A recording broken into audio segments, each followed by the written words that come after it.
제목을 사랑의 빛 외에는 이렇게 제가 외라는 말을 붙였습니다. 왜냐하면 여기 사랑의 빛에 대한 의미를 제가 보기에는 많은 교인들이 잘못 이해해왔고, 또 거기에는 보면 우리 한글 번역과도 또 관련이 있습니다. 제가 이걸 준비하면서 생각을 참 많이 했는데, 아주 쉬운 것 같지만은 사랑이라고 하는 것은 감정과 관련되는 문제와 마음과 관련되는 문제입니다. 율법이라고 하는 것은 행위의 지침입니다. 그렇죠? 그리고 우리 요 앞에는 뭐를 했느냐 하면은 정치 권력의 정당성, 근거가 어디서 오느냐, 이 세 가지를 아주 다 다른 것을 했어요.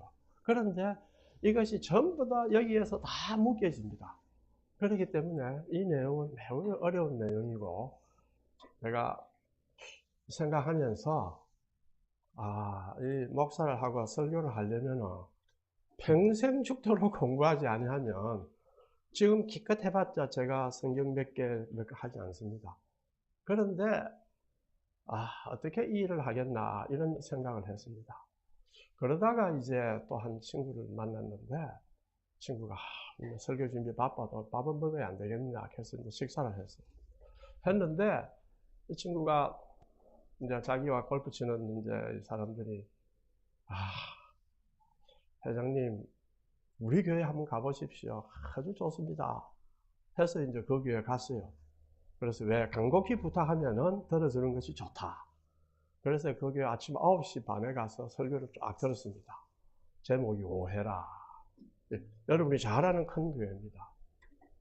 그걸 딱 듣고 와서 사람들한테 설교를 들었습니다. 뭐였습니까? 오해입니다.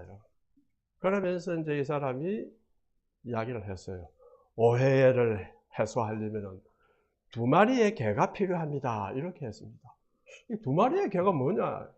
하나는 편견, 하나는 선입견, 견 두 마리 아닙니까? 그러니까 사람들이 다 웃죠. 웃고 난 뒤에 이제 이 사람이 딱 설명을 쫙 해줬습니다. 그러니까 교인들이 하는 말이, 이야, 회장님, 우리 목사님도 훨씬 잘합니다. 이러고 막 박수치고 난리가 났어요. 그러니까 친구가 뭘 하느냐. 경험을 가지고 성경 한 절 읽고, 경험을 가지고 설교를 하는데, 이제 나이 50밖에 안 됐는데, 내하고 비하면 상대가 안 되지, 어떻게 그 잘할 수 있겠느냐, 이렇게 이야기를 했습니다. 하나님의 말씀은, 경험은 도구가 되지만은, 말씀이 무엇을 말한다 하는 것을 깊이 알아야 됩니다. 그때 그것은 우리에게 그냥 재미로 편안하게 삶을 살아가는 것이 아니고 뭐를 주느냐? 용기와 힘과 목표를 줍니다. 어떤 고난 속에 있더라도 이겨낼 수 있는 힘을 줍니다. 그것이 다윗이 여호와는 나의 목자시니 내게 부족함이 없다. 여호와는 나의 목자시니가 어디서 옵니까? 내 인생 살아보니까 옵니까? 그리서 오지 않습니다. 하나님의 말씀에서 옵니다. 다윗이 얼마나 고난을 겪었습니까? 제가 쭉 다윗을 보니 행복하게 살은 적이 별로 없어요. 왕이 돼서 잠시 행복했지만 뭐가 있습니까? 자식의 반란이 일어나고, 그렇죠. 자식의 반란이 일어나서 자식이 죽고 이래 하는 거는 평생을 가는 고통 아니겠습니까? 이 고난 속에서 그러나 다윗은 무엇을 깨달았습니까? 여호와는 나의 목자다. 인생이 어떤 굴곡을 거친다 하더라도 하나님의 사랑은 나를 지킨다. 그때는 뭐가 있겠습니까? 내 고난이 있다 하더라도 그거는 슬프거나 그것은 남에게 비해서 없어져야 할 나에게 부족한 것이다. 이렇게 생각하지 말라는 뜻입니다. 네 삶이 견딜만 하고 네 삶은 하나님의 같이 갔으니 고귀하고 가치 있는 삶이다. 이것이 성경이 가르쳐주는 삶입니다. 그래서 사실 사랑은 문학의 핵심 주제 중에 하나입니다. 감정에서 시작하지만 감정과 이성과 의지가 모두 담겨 있습니다. 오늘의 제목은 사랑의 빛 외에는, 왜 외에는 말이 붙였을까? 우리 앞에서 뭐라 했습니까? 1절에서 7절까지 국가의 권력의 근원과 그리스도의 태도에 대해서 이야기를 했습니다. 그런데 8절에 갑자기 뭐가 나옵니까? 빚이 나와요. 피차 사랑의 빚 외에는 아무에게든지 아무 빚도 지지 말라. 남을 사랑하는 자는 율법을 다 이루었느니라. 이상하잖아요. 앞에서 이야기했지만은 마치 주제가 바뀐 것 같지만은 주제가 전혀 바뀌지 않았습니다. 다 연속입니다. 권력의 정당성의 의미, 사랑의 본성, 율법의 중요성, 이 세 가지가 이 짧은 구절 안에 다 함축되어 있습니다. 율법은 윤리의 문제고 사람은 마음의 문제인데 그 둘이 어떻게 연결됩니까? 하는 의문도 생깁니다. 사랑은 내 자식 같으면 하지만은 남에 대해서 꼭 내가 사랑할 필요 있습니까? 안 해도 그만 하면 착한 사람이다. 이런 생각 안 들겠어요? 또 하나는 마음의 문제인데 사실은 이 마음이라고 하는 것은 엄청나게 중요한 우리의 중심입니다. 그래서 잠언에서도 마음이 너의 중심이고 모든 것이 마음에서 난다. 에브라임 카이퍼는 종교의 자리는 어디에 있느냐? 마음이다. 이렇게 합니다. 그런데 이 사랑이라고 하는 것은 우리 존재의 정체성입니다. 우리들이 가끔 듣는 말이 교인들끼리 하기에 사랑으로 대접을 합니다. 그때 뭐라 합니까? 감사를 표현할 때 사랑이 빚은 저라고 하니까 우리가 대접을 받습니다. 이렇게 표현합니다. 그것은 완전히 잘못된 이해입니다. 현대 정치 철학이 권력을 어디에 둡니까? 사회계약, 사회적 합의, 사회적 절차의 정당성 이런 데에서 찾습니다. 그런데 바울은 그것은 과정은 그랬을지 모르겠지만 근본적으로는 하나님께 둡니다. 통치는 통치 권세는 합의나 우연히 생긴 것이 아니라 하나님의 섭리 안에서 공공선을 위해 주어진 질서입니다. 내가 권력을 잡아서 해보겠다 할 때 공공선을 실현하기 위해서 나를 희생하겠다라는 생각을 갖지 않고 권력을 잡는 사람은 어찌 본다면 하나님 보기에는 뭡니까? 악인입니다. 도둑놈과 똑같은 악인입니다. 그럼 사회가 악하니까.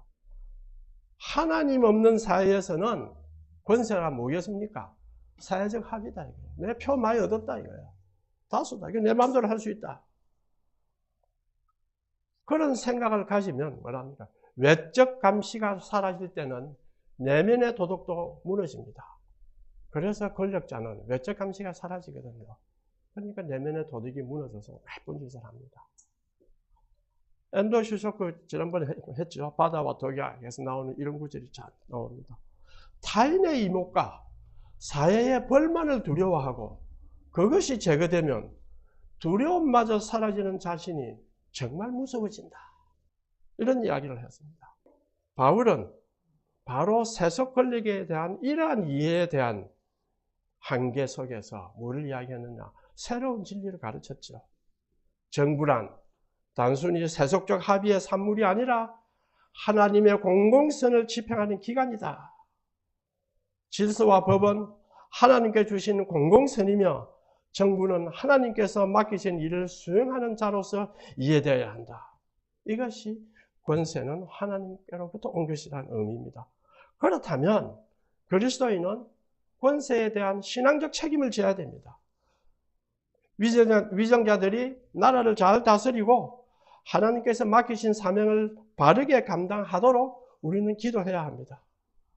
정부가 불의한 명령을 내릴 때는 신앙 양심에 따라 거룩한 불복종으로 대응을 해야 됩니다.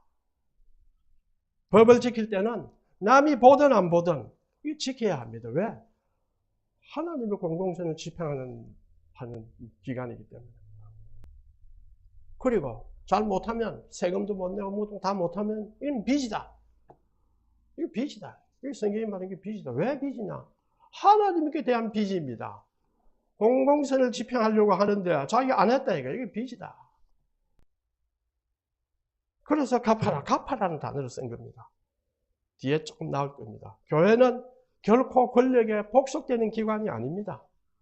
하나님의 주권을 선포하는 공동체이기 때문에 교회는 예언자적 목소리를 잃지 않고 시대 앞에서 하나님의 정의와 진리를 선포해야 합니다. 그런데 7절에까지는 뭐 그렇게 이제 우리가 이해를 했습니다. 그런데 8절에서 갑자기 앞에 정치 권력의 정당성을 이야기하다가 8절에서 갑자기 빚 이야기가 나옵니다. 이상하게 보이죠? 그러나 아주 자연스럽습니다. 왜냐하면 7절을 한번 볼까요? 한글 성경은 모든 자에게 줄 것을 주되 두려워하며 존경할 자를 존경하라. 이게 빚이 나옵니까? 안 나옵니다. 줄 것을 주되 이게 빚인갑다. 줄 것, 이게 빚인갑다. 그러면 빚이라 하지 8절에는 빚이라는 단어가 나오거든요. 그런데 헬라어로 된 거죠. 찾아보거든요. 이걸 뭐 직역을 해보겠습니다. 모든 이에게 빚진 것을 갚으라.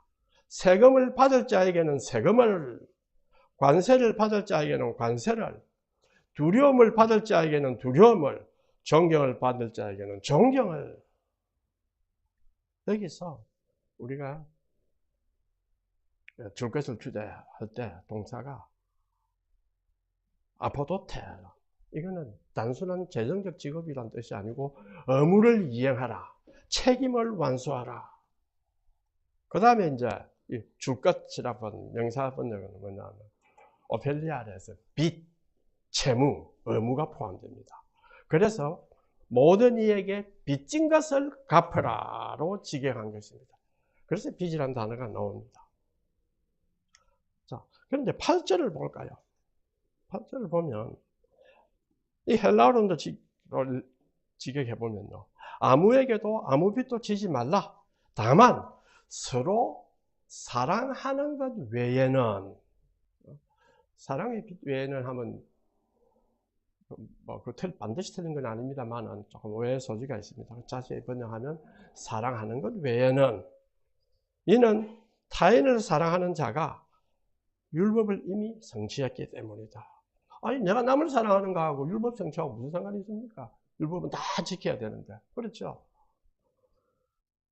사랑의 빚이 아니고 사랑하라는 빚입니다. 여기서 이제 외에는 단어가 나오죠. 그거는 에이메라 해서 예외를 뜻합니다. 모든 빚은 다 갚아야 하지만은 예외로 사랑하는 빚은 끝까지 남는 빚입니다. 왜 그럴까요? 아무리 우리가 사랑해도 난 이만하면 충분히 사랑했다 할 수 있습니까? 없습니다. 이것을 사랑했는데 누가 감히 하나님 앞에서 하나님 나는 충분히 사랑했습니다 할 수가 없어요. 율법사가 찾아와서 그 청년이 찾아와서 예수님께 말했죠. 율법을 다 지켰습니다. 아니 부족한 게 있다 이렇게 했죠. 사랑을 요구하는 애는 결코 갚아서 끝낼 수 없는 끝이 없는 빚이 담겨 있습니다.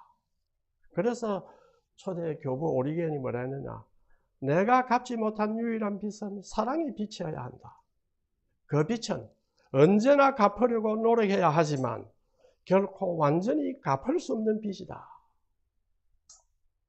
이것은 사랑의 빚은 안 갚아도 된다는 뜻이 아니라 사랑의 빚은 그 성격상 결코 다 갚을 수 없기 때문에 계속 갚아야 된다는 뜻입니다. 그래서 하나님이 예외로 두어서 그거 갚아라 하면 이 사람 살겠습니까? 그러니까 예외로 둔 거예요. 사랑이라는 것이 뭐냐? 요즘 질문합니다. 아까 말했지만 모든 문학적 주제에 사랑을 빼면 되겠습니까? 제가 고등학교 때 한 친구가, 우린 고등학교 때 이제 매주 고전 읽기 읽어가지고 발표하게 되어 있습니다. 매주 금요일 날인가 아침에 이제 하는데 한 친구가 딱 나가서 저는 삼국지를 발표하겠습니다. 이런 사람들이 막 웃잖아요. 고전은 맞기는 맞는데 이러니까 한 이야기가, 삼국지에는요 남녀간의 사랑이라는 거는 한마디도 안 나옵니다. 다른 문학책에 보면 사랑이 많이 나오는데 삼국지에는 안 나옵니다. 이런 이야기예요. 그래서 나는 거기 이상하게 그때 그 장면, 그 키 큰 애 얼굴 모습, 이게 지금도 앞에 딱, 눈 앞에 딱 떠오릅니다. 무척 그게 다 기억이 돼서 지금 이 장면이 돼서 이제 하는데, 사랑은 인간의 감정이나 결심에서 시작하지 않습니다. 우리는 그런 것처럼 생각을 하죠. 그래서 요한 1서 4장 19절에 우리가 사랑하는 것은 그가 먼저 우리를 사랑했기 때문이다. 이게 무슨 말인가? 그가 우리를 사랑했기 때문에 우리가 갚는 거다. 이런 뜻이 아닙니다. 보통 그렇게 많이 생각해서 하나님 우리를 먼저 사랑했습니다. 여러분 하나님을 사랑하십시오. 그렇지 않습니다. 사랑 속에 있지 않으면은, 사랑을 받지 못하면은 사랑을 할 수가 없습니다. 그렇죠? 내가 사랑이라 속에 있어서 사랑을 체험하지 않으면 남을 사랑할 수가 없습니다. 그래서 불트만이 뭐라 했느냐면, 자연인인 우리가, 타락해서 자연인인 우리가 어떻게 사랑을 알겠습니까? 그러니까 하나님이 우리를 먼저 사랑을 했다. 어떻게 사랑했느냐? 십자가에 이 땅에 와 십자가에 피 흘리도록 우리를 사랑했다. 그러니까 우리가 사랑이 무언가를, 내가 남을 사랑한다는 것은 이런 것인가? 아무 관계, 나에게 이해관계도 없는데 불쌍함, 그렇죠? 아마 사랑처럼 불쌍함이 있어야 될 것 같아요. 저도 이제 연구를 이제부터 이제 연구를 좀 해보려 하는데, 불쌍함, 저희 책임지심이라는 게 있어야 될 것 같아요. 이해관계가 없잖아요. 그런데 사랑을 베풀었다, 주님이. 그럴 때니까 우리가, 내가 사랑한다는 게 뭘까? 저 사람이 나에게 얼마를 주니까 내가 사랑하는 건가? 그렇지 않다, 이거야. 그럼 다음과 질문이 나옵니다. 이거 내가 왜 사랑해야 되나? 머리 아프고. 그렇죠. 내가 왜 사랑해야 되나? 우리는 사랑의 원천이 아닙니다. 그렇기 때문에 우리는 사랑을 생성할 수가 없습니다. 여호와는 나의 목자시니 내가 부족함이 없으리라를 깨닫지 못하면 남을 사랑할 수 있겠습니까? 아주 힘듭니다. 다윗이 생사를 넘나드는 그런 고난을 많이 겪었습니다. 그런데 그 영혼이 피폐하지 않고 그 고난 속에서도 사울을 죽이고 싶은 마음과 정오심이 얼마나 많겠습니까? 그러나 난 나중에 내가 어떻게 될지 모르겠다. 일단 죽이고 보자. 사람이 그런 거 아닙니까? 그죠? 감정이 먼저 오릅니다. 그러나 사울을 안 죽였어요. 죽을 기회가 2번이나 있었는데도 안 죽고 피해갑니다. 그것은 뭐를 말하겠습니까? 고난 속에서도 여호와는 나의 목자신이라는 그것이 뿌리 박혀 있을 때에 나타나는 태도입니다. 그 나타나는 태도는 그 영혼이 더 샘솟고 맑아집니다. 억지로 그 되지 않습니다. 물론 우리는 연약하기 때문에 훈련을 좀 받아야 될 수는 있습니다만은, 우리의 정체성이, 나의 존재의 본질이, 내 존재의 정체성이 어디에 있느냐? 하나님께 있다. 이걸 깊이 생각하는 사람은 세상의 눈을 돌려서 세상을 통해서 만족과 안정을 추구하려 하지 않습니다. 우리가 만약 세상의 눈을 돌려서 세상이 주는 안정과 만족을 추구하려 하면 제일 먼저 찾아오는 게 뭔지 압니까? 불안입니다. 불안과 두려움입니다. 그게 먼저 찾아옵니다. 왜? 세상은 덧없이 변하고 세상은 힘이 강하고, 내 능력은 내가 좋은 학자가 되고 싶다고 해서 내 능력이 내가 아인슈타인 같은 위대한 학자가 될 수 있습니까? 없습니다. 그러면 내보다 똑똑한 사람들 살고 있는 동네에 가면 매일 약고 죽고 살아야 됩니까? 그래서 그 사람처럼 하겠다고 이를 물고 공부한다고 해봅시다. 불안과 두려움이 없어갑니다. 그러면 뭡니까? 하나님이 나의 목자시다. 나의 정체성은 하나님께 달려있다. 그러면 내가 잘하고 못하는가 중요한 것이 아니라 하나님 앞에서, 하나님, 나는 최선을 다했습니다. 내가 잘못하고 한 것도 있지만은 최선을 다했습니다. 이렇게 하나님 앞에 엎드릴 때, 그때 우리는 참 잘 살았다, 착하고 신실한 척 소리 들을 거 아닙니까? 그것이 중요하지. 그것이 우리의 본질이지. 이 땅에서 뭔가 더 잘 살라고 이름 날려보겠다 어떻게 했다고 아무리 해보십시오. 찾아오는 것은 불안과 두려움과 열등감과 질투와 시기와 허영입니다.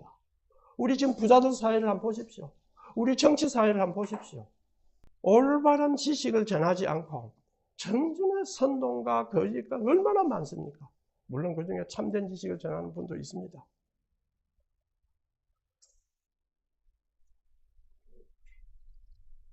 사울은 세상을 처음에는 하나님을 의지했습니다만은 세상을 두려워하면서 세상 재물을 탐했습니다. 그것으로 뭘 했습니까? 자신의 안정을 유지하고, 그렇죠? 자신의 안전을 유지하고 그것으로 만족을 얻으려고 했습니다. 자기의 정체성을, 자기의 존재감을 찾으려고 했습니다. 그런데 얻는 것이 뭐 있었습니까? 가만 생각해 보십시오. 왕인데 하나님 그 의지에서 겸손해서 왕이 되었는데 그 다음 이 지위를 갖고 보니 앞에 이야기했지만 이제 나를 감시할 자가 없어. 그러니까 더 재물에 대한 욕망이 드디어 솟아나는 거예요. 쫄병으로 있을 때는 감시할 자가 있어서 안 나타납니다. 그 결과 사무엘이 뭐라 했습니까? 순종이 제사보다 낫고 듣는 것이 수영의 기름보다 나으니라 라고 책망을 했습니다. 재물은 더 갖고 싶고 권력의 욕심이 강하면 강할수록 하나님을 멀리합니다. 블레셋이 두렵고 결국 판단을 잘못하고 감정에 의지해서 멸망했습니다. 우리의 삶도 똑같습니다. 재물이 좀 생기면 이제 됐다. 이제 내가 하겠다. 세상의 것을 더 찾습니다. 여호와는 나의 목자시니 내게 부족함이 없다는 걸 명심해야 하지 않을까 생각합니다. 8절 후반부에 남을 사랑하는 자는 율법을 다 이루었다. 그리고 난 뒤에 그 율법이 무엇인가? 하가 9절에 나옵니다. 율법은 행위 지침으로 표현됩니다. 그렇죠? 율법은 간음하지 말라, 살인하지 말라, 도둑질하지 말라, 탐내지 말라, 하지 말라라고 표현합니다. 자, 이것과 사랑하라는 것과 무슨 상관이 있습니까? 그렇죠. 이거 사랑하라는 거 무슨 상관이 있습니까? 규칙을 잘 지키라. 내 마음으로 사랑하는 거와 무슨 상관이 있습니까? 규칙 지키는데 뭐 내 마음이 남을 사랑해야 지킵니까?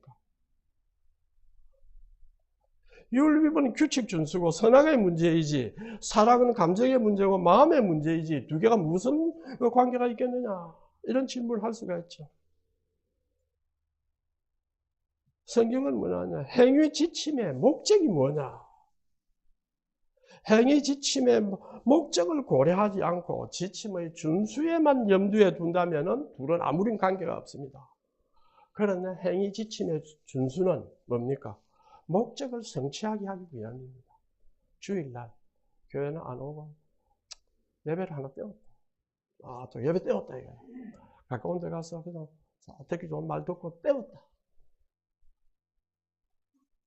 안식일을 거룩하게 하라 하니까 이 지침 준수했다 이거예요. 그렇죠?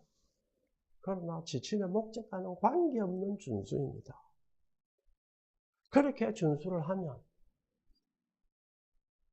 됐다는 생각을 갖고 있는 사람은 편안할지 모르나 하나님의 은혜의 통로가 예배인데 하나님의 은혜가 임하지 않습니다. 우리는 하나님의 은혜가 갑작스럽게 내가 이거 하니까 A를 하니까 은혜 A가 오고 B를 하니까 은혜 B가 오고 그렇지 않습니다. 이걸 하면 나중에 또 나타날 수도 있고 당장 나타날 수도 있고 고난 속에서도 그것이 그 은혜가 나타날 수가 있습니다. 저는 그걸 많이 체험했습니다. 그걸 많이 체험했기 때문에 제가 이제 목회와 설교 준비하면서 과거에 일어났던 사건들 다 체험하면서 뭐를 하나 깨닫느냐? 왜 하나님이 나에게 그런 식으로 했을까? 딱 하나입니다. 네가 똑똑해서 된 것이 아니다. 다 하나님의 은혜다. 네가 똑똑해서 네가 잘나서 된 것이 아니다. 그걸 내가 가르쳐줬어요. 그러면 내가 할 일이 뭡니까? 할 수 있는 한 너는 최선을 다하는 길밖에 없다.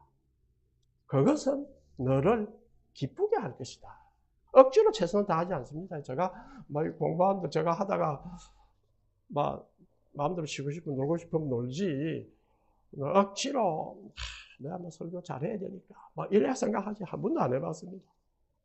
다만 나에게 맡겨진 사람이니까 내가 최소한 지금 우리 한국 사회에서도 말씀을 중심으로 말씀이 얼마나 깊은 의미가 있고 하다는 것을 드러내 주지 못하는 경우가 워낙 많기 때문에 하나님이 나에게 이걸 맡겨주는가 싶어서 내가 최선을 다 노력하는데, 물론 지금 많이 부족합니다. 우리가 장로님 여기 계셔가지고 아마 잘 아십니다. 장로님 나가시면 내가 밖에 나가서 항상 배영을 하는데 갑자기 보면 안 계셔요. 이리 왔나 하면 이제 내가 자고 있는 거라 콜콜 졸고 있으니까 살 빠져나가요. 아주 도리가 없습니다.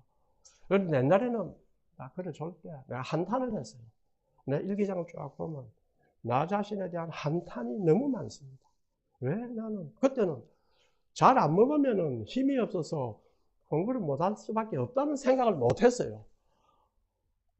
먹으면은 아무거나 먹으면은 그냥 하는 줄 알았어요. 그래 나중에 이제 생각해 보니까 음식을 먹을 수 있으면 조금 영양가 있는 걸 먹어야 힘이 난다는 걸 이제 깨달아서 요새는 이제 신경을 씁니다. 그러니까 옛날에 비하면 잠도 훨씬 줄어들었습니다.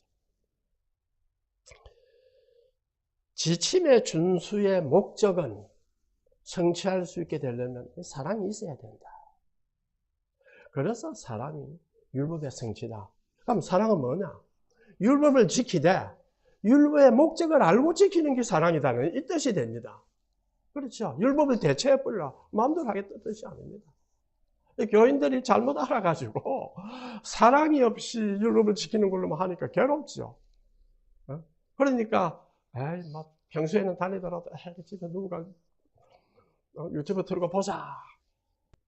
율법 지킨 거 아닙니까? 예배 드렸다는 건 지킨 거예요. 그렇죠? 오늘 딴짓 안 하니까 거룩하게 지킨 거다.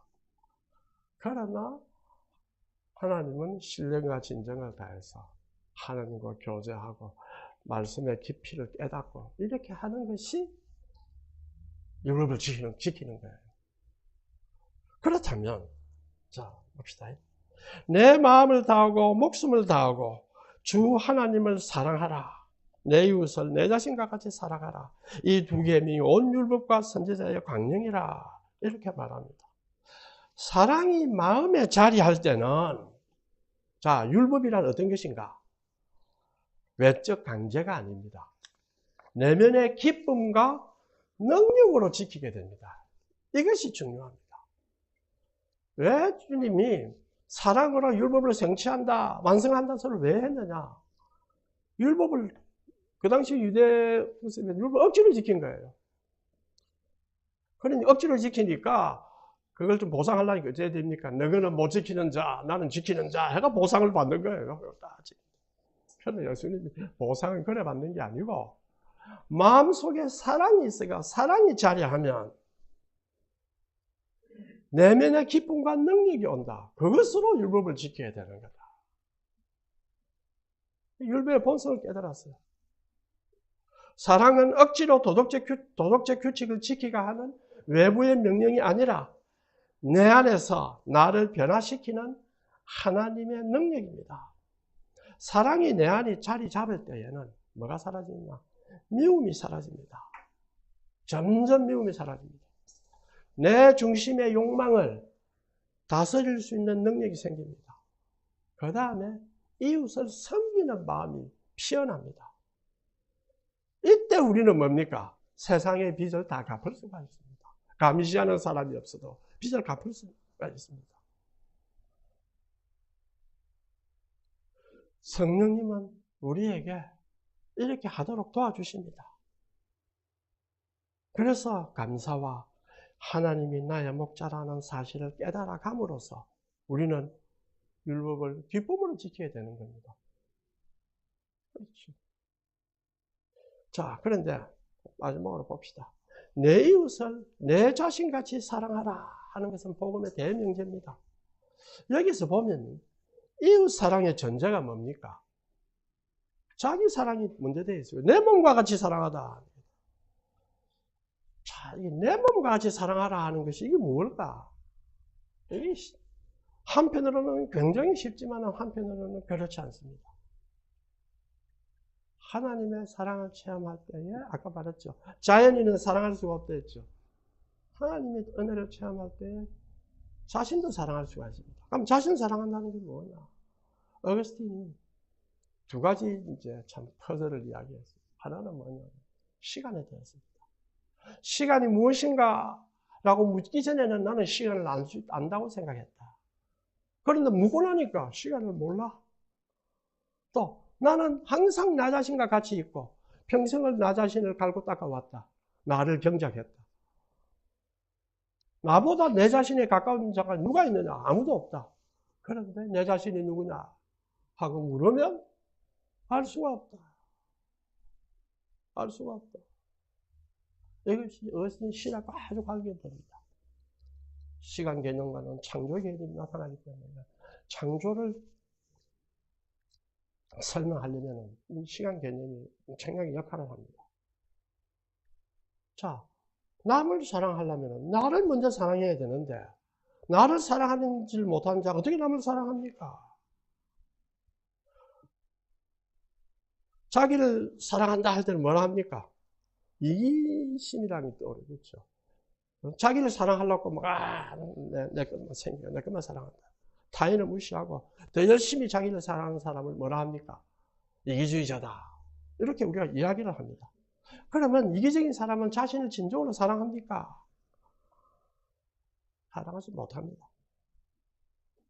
사실은 참된 사랑은 우리 자신을 존중하고 하는 그 사랑하고 사랑하는 이유는 뭐에서 오냐? 하나님의 형상이 우리 속에 있기 때문에 우리를 사랑합니다. 그래서 나를 존중해야 됩니다. 잘 염두에 주십시오. 내가 자존심이 있고 자존감이 있고 내가 이거다 이렇게 해서 자기를 존중하는 것이 아니고 하나님의 형상이 있기 때문에 자신을 존중해야 됩니다.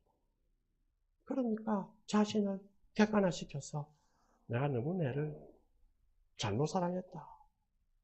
그런데 자신의 가치를 어디에 두느냐? 자기가 가지고 있는 소유에 둡니다. 자기가 가지고 있는 학벌, 자기가 가지고 있는 재산 이런 데 둡니다. 그것만 갖고 있으면 내 가치가 있다. 그렇게 되면 어떻게 되느냐? 제일 먼저 잃는 것이 뭔지 압니까? 자존감을 잃습니다. 자존감. 왜? 지가 가지고 있는 더 가지고 있는 게 많은 사람이 있는데요. 그러니까 옷도 교회가 큰 교회 갈래 보세요. 옷도 잘 입어야 되고 뭐 갖춰야 됩니다. 덜 것도 덜해야 됩니다. 그 다음에 오는 게 뭔지 압니까? 열등감입니다. 마음속에 뿌리 깊은 열등감을 갖게 됩니다. 왜냐하면 자기가 생각하는 그 가치, 화려한 가치는 가도 끝없는 가치입니다. 그리고 훨씬 지보다 많은 사람이 많습니다.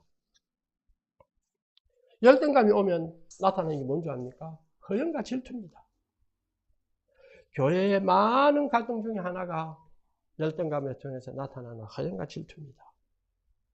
이걸 보상하기 위해서 자신을 포장합니다. 재물로, 명예로. 이것은 자기를 사랑하지 못하기 때문에 생기는 것입니다. 어찌 보면 하나님을 잃어버리는 교만과도 같습니다. 이 교만은 자기만 아프게 하는 것이 아니라 많은 사람을 아프게 합니다. 우리는 이런 이기적인 사람을 되게 뭐라고 또 부릅니까? 자기중심주의자다. 다른 사람에 대한 배려보다는 자기를 우선 챙기는 사람이다. 이렇게 말합니다. 그러면 그 사람은 정말로 자신을 사랑해야 하죠. 에리 프롬 말 들어보면요. 소위 이기적인 사람은 자신을 사랑하는 방식은 진정으로 자신을 사랑하는 것이 아니고 자신을 미워하거나 자신을 소외된 사람으로 봅니다. 이기적인 사람은 자신을 사랑 못하니까 사랑하는 척하고 집착만 하는 거예요. 다른 사람의 필요를 무시하고 자기의 욕망을 우선적으로 충족하려고 하고 남의 말을 듣고 다시 오르면 자기 욕망을 포기해야 됩니다. 그런데 깍짝같이 그걸로 가질려 해요. 그것은 자기를 해치는 거지 자기 사랑이 아닙니다. 집착입니다. 동물적 집착입니다. 자기의 존재를 존중하는 사람은 그렇게 하지 않습니다. 공허함을 채우기 위한 집착입니다. 따라서 이기주의라는 것은 자기 사랑의 과잉이 아니라 결핍이다. 역설이죠. 누구보다 자기를 사랑하는 것을 우선적으로 자기 사랑에 집착하는 사람이 자기 사랑을 못하는 것이다 하니까 얼마나 역설입니까? 또 자기 자신을 사랑하지 못하는 사람은요, 올바로 사랑하지 못하는 사람은 다른 누구도 사랑할 수 없습니다. 그러니까 무엇이 참 자기 사랑입니까? 저는 두 가지를 깨달아야 된다고 생각합니다.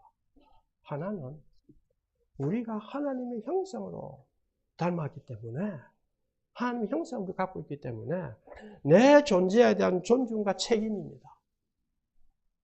남 보고 나를 존중해라 할 것이 아니라 자기가 어떻게 하는 것이 나를 존중하는 건가. 그 다음 자기 자신에 대한 책임을 지는 겁니다. 진정한 자기 사랑은 다른 사람을 사랑하는 방식과 사랑이라는 차원에서 동일한 원리에 근거합니다. 왜냐하면 하나님이 우리를 사랑했기 때문에 우리는 사랑을 알기 때문입니다. 건강한 자기 사랑은 사랑하는 자여 내 영혼이 잘됨 같이 내가 범사에 잘되고 강건하기를 내가 구하노라. 제일 처음이 뭡니까? 자기 영혼의 돌봄입니다. 우리가 육체적 돌봄을 위해서 10년 더 사나 좀 더 운동해가 한 15년 산다. 뭐가 그리 중요합니까? 그렇죠. 중요하지 않습니다. 5년 더 사나 안 사나. 그 물려놓고 5년 사이에 전도에서 수많은 사람을 회개케 하고 또 그 5년 사이에 많은 사람의 눈물을 씻어 씻게 해주고 5년 어마어마하게 중요하죠. 그러나 같은 방식으로 살면 똑같습니다. 하나님과의 관계를 깊이 해서 자신의 존재를 그분 안에서 가치 있는 자로 인식하는 것이 바로 자기 사랑의 토대입니다. 그걸 생각지 못하면 자기 사랑을 할 수가 없습니다. 그걸 자기 사랑을 못하면 뭐를 못합니까? 이웃 사랑도 못합니다. 율법도 못 지킵니다. 신앙의 가장 기본적인 것도 못합니다. 자, 그러면 여기서 하나 깨달은 것은 사랑하라는 것은 우리가 못하면 빚이다 이거야. 하나님에 대한 의무이기 때문에 빚입니다. 빚인데 이 빚은 예외다고 준 이유는 네가 아무리 사랑해도 다 못 갚는다는 뜻도 있지만은 그것은 무거운 짐이 아니고 네 평생에 살아가는 방식이다. 네 존재의 정체성이다. 그렇기 때문에 내 존재의 정체성이면 평생 가는 거지 다 갚았다 이런 게 없지 않습니까? 자, 그러면 성경은 자기 자신을 사랑하라고 직접 명령하지 않습니다. 건강한 자기 사랑을 전제하고 그것을 이웃 사랑의 기준으로 삼습니다. 그러나 자기 사랑이란 건 뭔가 물으면은 성경은 다 이야기하고 있습니다. 그렇죠? 우리 자신은 하나님의 형상으로 지음을 받았기 때문에 존중하고 책임을 져야 될 존재입니다. 그리고 하나님이 우리를 사랑했기 때문에 내가 사랑을 한다.